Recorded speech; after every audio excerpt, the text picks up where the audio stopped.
నేను ఒప్పిస్తా అనుకున్నాను సార్ పేరెంట్స్ని. నువ్వు ఒప్పిస్తావా? నిన్ను నీ ఈపు మీద 4 గొద్దకుండా ఉంటే చాలు, వాళ్ళు తల కిందలు ఏలాడి తీసేస్తారు ఊర్లో నిన్ను. ఏమనుకుంటున్నావు నువ్వు? ఇద్దరిని చేసుకుంటా అనేది ఒప్పించేస్తావా? ఒప్పిస్తా అని చెప్పింది. ఒప్పించేస్తావా? ఆ, ఏది వాళ్ళిద్దరిని ఆ రూమ్లో ఈ రూమ్లో పడుకోబెట్టినంత ఈజీ అనుకుంటున్నావు వాళ్ళని ఒప్పించటం? నీకు డెలివరీ చేసేస్తారు వాళ్ళు ఈ కథ తెలిసిందంటే. నువ్వు చూడటానికి ఏమొచ్చి తూతూ తూతూ పాపా పాపా అంటున్నావు. చేసే కార్యక్రమాలన్నీ పెద్ద కార్యక్రమాలు. దానికి మించింది ఏంటంటే కనుక వాళ్ళిద్దరిని ఉంచేసుకుంటాను అంటున్నావు. ఇప్పుడు ఊరెళ్ళి ఆ ఊరు పెద్దలు నువ్వు ఒప్పించేస్తావా? బతుకుంటావా నువ్వు? ఏంద్రా మీ దమ్ము ధైర్యము? చంపేస్తారు.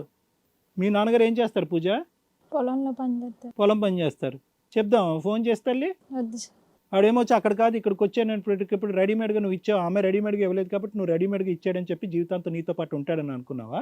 ఇక్కడ లెక్క తేల్చేది ఏమీ లేదు నాన్న. ముగ్గురికి నేను చెప్తున్నాను, ఇది పెద్దలు తెలుసుకో. ఎందుకంటే మీరు ఇప్పటికీ కూడా ఎంత మేజర్స్ అయినా కూడా ఇది పెద్దవాళ్ళ వ్యవహారం. ఇది మీ కుటుంబ సభ్యులకు సంబంధించినటువంటి, మీ ఊరు పరువు ప్రతిష్టకు సంబంధించినటువంటి వ్యవహారం. ఇక్కడ ఏ నిర్ణయం తీసుకున్నా కూడా ఇది కథగా జీవితంలో మా ప్రమేయం లేకుండా ఇటువంటి నిర్ణయాలు తీసుకున్నారు. తెలిసి తెలియనటువంటి ఆ పిల్లలకి ఏమొచ్చి ఒకరినొకరికి ఇచ్చి పంపించేశారు అనేటటువంటి బ్యాడ్నే మాకు రాకూడదు. ఇందులో ఈ ఆస్పెక్ట్లో మాత్రం ఖచ్చితంగా తల్లిదండ్రులు ఇన్వాల్వ్ అవ్వాలి. ఎవరు ప్రెగ్నెన్సీ ఉంచుకుంటారు, ఎవరు తీయించుకుంటారు అనేటటువంటిది ఇద్దరు నిర్ణయం చేసుకోండి. ఎవరు భార్య ఎవరు అవుతారు అనేటటువంటి, ఎవరు భర్త అవుతారు అనేటటువంటిది మీ పెద్దవాళ్ళు తేల్చుకోవాల్సినటువంటి అవసరం. ఎందుకంటే ఇలాంటి పంచాయతీలు చేయకూడదమ్మా. మేము చేస్తే కనుక చాలా తప్పు అవుతుంది అనమాట. ఇదంటే అంటే మీ తల్లిదండ్రులకి వెన్నుపోట పొడిచినట్టుగా అవుతుంది. ఇది మీరు రావటం బాగానే ఉంది, ఈ కథలు నడిపించడం బాగానే ఉంది, ఉద్యోగాలు కానీ వచ్చి కడుపులు చేసుకోవటం అనేది ఈ కథ అంతా బాగానే ఉంది. దానికి మేము పంచాయతీ చెప్పి అమ్మ నువ్వే అతనికి రైటు, నువ్వు సెకండు, నువ్వు ఫస్ట్ అంటే కనుక అది వర్కౌట్ అవ్వదు. అది మేము అలాంటివి ఎంకరేజ్ చేయం, అలాంటివి చేయడానికి ఇష్టపడకు. ఇది మన మేనేజ్మెంట్ తర్వాత మన టీం ద్వారా నేనైతే మాత్రం నా ఉద్దేశం ఏంటంటే కనుక ఇరువైపుల పేరెంట్స్కి చెప్పాలి. లెట్ ద ఎల్డర్స్ ఎటొచ్చి ఏంటంటే వాళ్ళు మిమ్మల్ని తిట్టి కొట్టి చంపకుండా మేము కాపాడుకుంటాము. వాళ్ళకి సానుకూలమైనటువంటి వాతావరణంలో వాళ్ళ చేతే ఒక నిర్ణయం తీసుకునే విధంగా మనం డిసైడ్ చేసుకుంటే మంచిది. ఇదైతే నా అభిప్రాయం. మనం తీసుకునే నిర్ణయం కాదు. మీ తల్లిదండ్రులు, ఎందుకంటే మీ అందరి జీవితాల గురించి ఎన్నో కళ్ళగాని ఉంటారు. ఆ కళ్ళన్నీ కూడా పమ్ము చేసి ఈరోజు మేము నిర్ణయం తీసుకుంటే అది పద్ధతిగా ఉండదు. Okay sir. మేడం మీరేమంటారు? మేడం అసలు ఈ కేసులో మనం మాట్లాడడానికి కూడా ఏమీ లేదండి. ప్రతి ఒక్కరికి ఎట్లా అలవాటు అయిపోయిందంటే నిజంగా సఫరర్స్ ప్రాబ్లం వచ్చినప్పుడు సాల్వ్ చేయడానికి మనం ప్రాబ్లమ్స్ క్రియేట్ చేసుకొని ఒళ్ళు కొవ్వెక్కి చేసే పనులకి ఇట్లాంటి కేసెస్ మనం ప్రాబ్లమ్ సొల్యూషన్ ఇస్తే చాలా చండాలంగా ఉంటుంది. నెక్స్ట్ ప్రతి వాళ్ళకి ఇది ఒక అలవాటు అయిపోద్ది. ఎక్కడన్నా వెళ్తే మనకు ఒక షో ఉంది, ఆ షోకి వెళ్ళిపోదాం, హిట్ టీవీకి వెళ్ళిపోదాం అని. ఎంత ఒళ్ళు కొవ్వెక్కి వీళ్ళు చేసిన పనికి మనం ఎందుకు జడ్జిమెంట్ ఇవ్వాలి, మనం ఎందుకు మాట్లాడాలా? మనం మాట్లాడినా వీళ్ళకి అర్థం కాదు. తల్లిదండ్రుల మాటే, వాళ్ళ మనసు స్పందనే వీళ్ళకి అర్థం కానప్పుడు నమ్మి 3 పిల్లల్ని పంపించారు హైదరాబాదు. జాబ్ చేసుకొని కాళ్ళ మీద నిలబడి కాస్త ఏమైనా ఫైనాన్షియల్గా ఏమైనా కొనుక్కొని రండి. 2 ఆడపిల్లల్ని ఒక అబ్బాయితో ఎందుకు పంపించారంటే వాళ్ళకి వీళ్ళ మీద ఉన్న నమ్మకం, ట్రస్ట్. ఆ నమ్మకాన్ని ఎంత నమ్మక ద్రోహం చేశారంటే వీళ్ళు.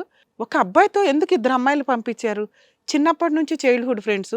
వీళ్ళిద్దరికి ఎవరన్నా అబ్బాయిలు లైన్ వేసినా, మోసం చేయకపోయినా కాపాడతాడన్న ఒక ఉద్దేశం. అలాగే ఆ అబ్బాయికి గబుకుని ఏమన్నా తిండో జ్వరమో ఏదన్నా వస్తే వీళ్ళిద్దరూ ఉంటారన్న ఒక ఉద్దేశంతో 3కి పంపిస్తే ఒక ఇంట్లోనే ఉంచారు అంటే 1 year నుంచి వాళ్ళకి ఎంత నమ్మకం ఉండి ఉంటుంది. ఆ నమ్మక ద్రోహం మీరు చేస్తే మీలాంటి వాళ్ళకి మేము ఎందుకు మాట్లాడాలమ్మా ఇక్కడ? ఇందులో ఈ 2 లేడీస్ వాళ్ళ వర్షన్ వాళ్ళది ఎట్లా ఉందంటే, మేడం నన్నే లవ్ చేశాడు, నాతోనే పరిచయం, మేము 3 ఫ్రెండ్స్ అయినా కానీ నేను లవర్ని కాబట్టి నేను పెళ్లి చేసుకోవాలనుకుంటున్నాను కాబట్టి ఫిజికల్ రిలేషన్ పెట్టుకున్నాము. ఇంతవరకు బాగానే ఉంది. ఎందుకంటే దాన్ని అసలు మనం ఎవరు అవాయిడ్ చేయలేకపోతున్నాం. ఈ మధ్య మరి ఇంత పిల్లల దగ్గర నుంచే ఇవన్నీ స్టార్ట్ అయిపోతున్న వ్యవహారంలో.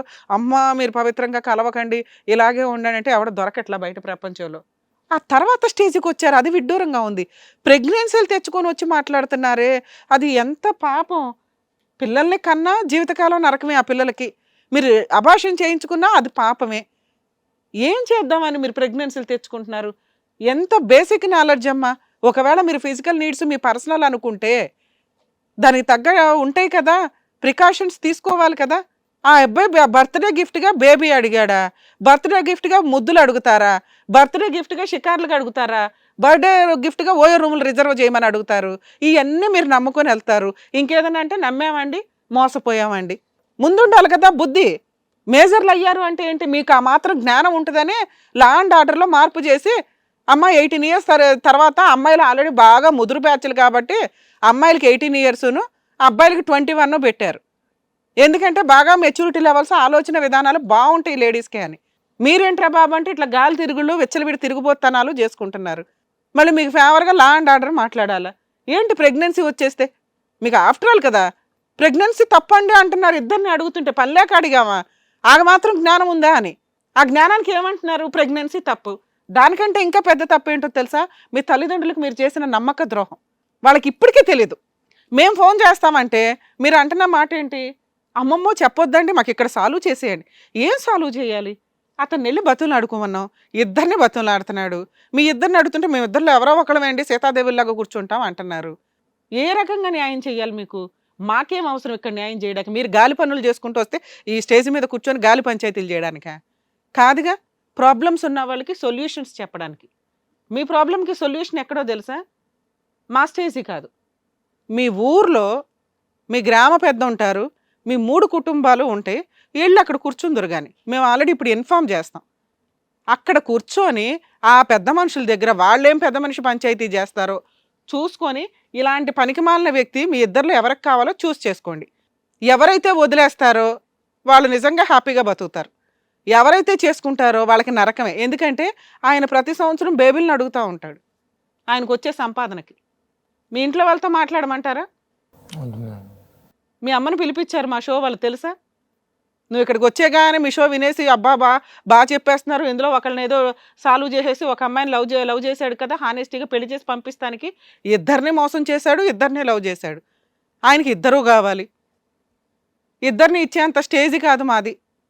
పిలిపించండి, వాళ్ళ అమ్మను పిలిపించండి, మాట్లాడదాం. వాళ్ళు ఏం చెప్తారు? ఇది మీ పెద్దలు డిసైడ్ చేయాల్సిన ప్రోగ్రామ్ అమ్మ, మా వల్ల కాదు. మేము ఎవరికి ఏ డెసిషన్ ఇవ్వం. ఎందుకంటే మీకు ఇంకా చాలా పనిష్మెంట్ ఉంది. అది బయట సమాజంలో పడాలి, లా అండ్ ఆర్డర్గా పడదు. ఎందుకంటే మీరు ఏం చేస్తారో నాకు తెలుసు.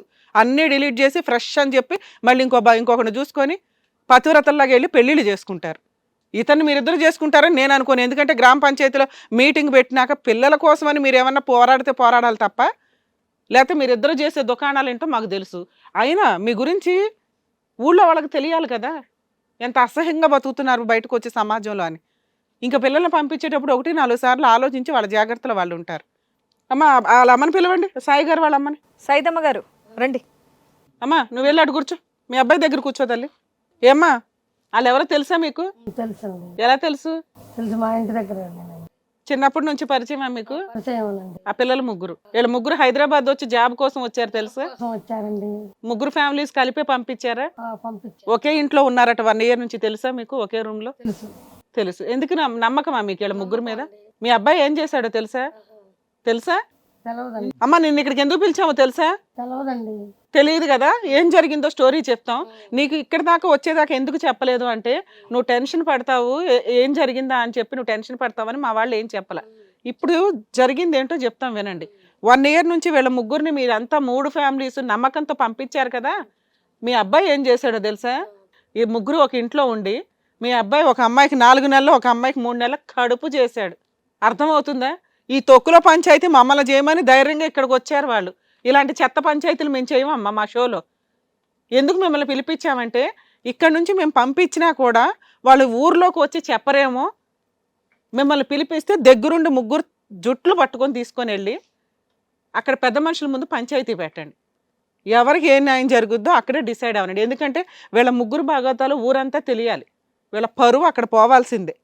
పోగొట్టుకుంటారా ఏం చేసుకుంటారా మీ ఇష్టం. ఇంకా మీ చేతిలో పెడుతున్నాం. ఊరు దాకా తీసుకెళ్ళి అక్కడ పంచాయతీ పెట్టి పోలీస్ స్టేషన్కే తీసుకెళ్తారో, గ్రామ పెద్దల దగ్గరికి తీసుకెళ్తారో, వాళ్ళ పేరెంట్స్ మీ పేరెంట్స్ అందరూ మీరంతా కూర్చొని మాట్లాడుకుంటారో ఫైనలైజ్ చేసుకోండి అమ్మ.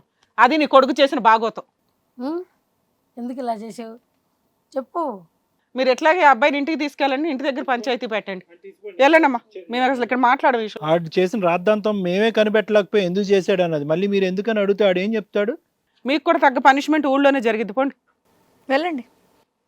కడుపులు తెచ్చుకొని ఇక్కడికి వచ్చేస్తారు ఊపుకుంటా. అవును పాప అనవసరంగా పిలిచినట్టున్నాడు. బాధ తెలియాలి మేడం. ఎందుకు అంటే ఇప్పుడు మనం వీళ్ళ ముగ్గురిని పంపించినా వీళ్ళు ఇక్కడికి డ్రామాలు ఆడేస్తారు.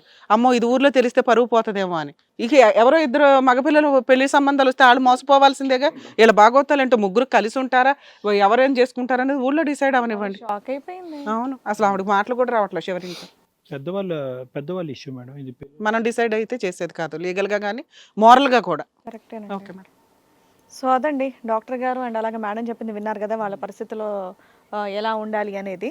సో డెఫినెట్గా అక్కడ చేసే వాళ్ళందరూ కూడా కొంచెం బుర్రబెట్టి ఆలోచించి ఏదున్నా సరే మీ పేరెంట్స్తో డిస్కస్ చేయండి అని చాలాసార్లు చెప్పాం, మళ్ళీ చెప్తున్నాం. సో మరో కథతో మళ్ళీ కలుద్దాం. హిట్ టీవీ యాప్, ఇందులో short news, live news, entertainment shows, movies, digital magazines తో పాటు మీ జిల్లా వార్తలను కూడా ఫ్రీగా చూడొచ్చు. ఇంకెందుకు ఆలస్యం, వెంటనే హిట్ టీవీ యాప్ ని డౌన్లోడ్ చేసుకుని ఫ్రీగా ఎంటర్టైన్మెంట్ పొందండి. Hit TV app. Hit TV app. Please download hit TV app. Hit TV యాప్ని ఫ్రీగా డౌన్లోడ్ చేసుకొని ఎంజాయ్ చేయండి. మీకు నచ్చిన ఎంటర్టైన్మెంట్ కోసం హిట్ టీవీ యాప్ ని ఫ్రీగా డౌన్లోడ్ చేసుకుని ఎంజాయ్ చేయండి. హిట్ టీవీ యాప్ ని డౌన్లోడ్ చేసుకుని ఆస్వాదించండి, ఆశీర్వదించండి. ఇంతమంది సెలబ్రిటీలు హిట్ టీవీ యాప్ ని డౌన్లోడ్ చేసుకోండి అని చెప్తున్నారంటే ఎంత మంచి యాప్ ఆలోచించండి. అమెరికా అమెరికా అమెరికా అమెరికాలో చదవాలనుకునే వాళ్ళకి విశ్వసనీయమైన పేరు మన శౌర్య కన్సల్టెన్సీ. UK లో 1 year masters, UK లో 1 year masters, 2 years work permit up to 5 years visa. Contact Saurya Consultancy. Contact 89851 89851.